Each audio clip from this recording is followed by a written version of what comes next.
Human beings have been using cannabis for thousands of years. In fact, records show it was likely one of the first plants we ever cultivated. Yet, it's illegal in most of the world, including right here in the US. But that wasn't always the case. Let us explain.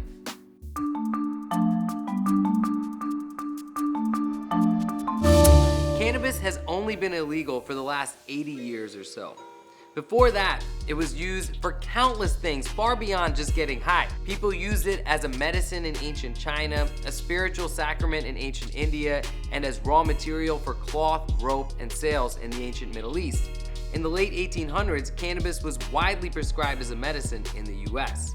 But everything changed in the 20th century, when the United States of America led the charge to criminalize it worldwide. Attitudes towards cannabis shifted after the Mexican Revolution, when prejudice began growing against Mexican migrants to the US who brought their custom of smoking cannabis with them, as well as against Caribbean immigrants and black mavens of America's burgeoning jazz culture. Mainstream American society began to view the substance as a dangerous drug used by blacks and Mexicans, making them crazy and violent. So when the League of Nations met for the International Opium Conference of 1912, the United States delegation began pushing to make cannabis a globally prohibited drug. By 1925, the League of Nations had officially placed restrictions on the manufacture, sale, and recreational consumption of cannabis worldwide. And by 1931, 29 US states had made it illegal. But one of the biggest blows came when federal cannabis prohibition was established with the Marijuana Tax Act of 1937. The legislation was enforced by Harry Anslinger, head of the Federal Bureau of Narcotics. His unfounded racist claims alleged cannabis was a dangerous substance preferred by black and brown people. Reefer madness was in full effect. Marijuana, the burning weed with its roots in hell. Anslinger's racist crusade raged on through the 1940s.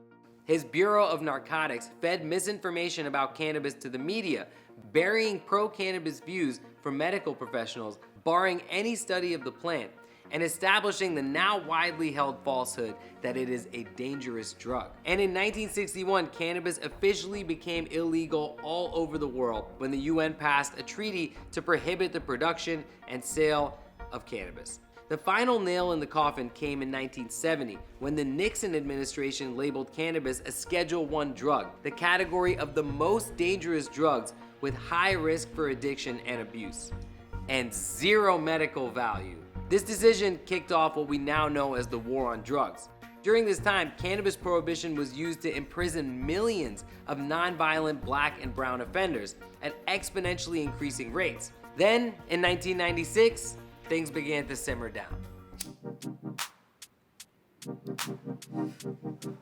California passed the first medical marijuana law in the US, and other states gradually did the same. Ever since, there's been a domino effect of states legalizing the plant.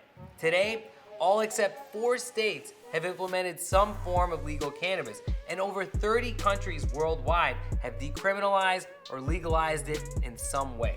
But cannabis continues to be federally classified as a Schedule I drug. So get out and vote and make cannabis prohibition a thing of the past.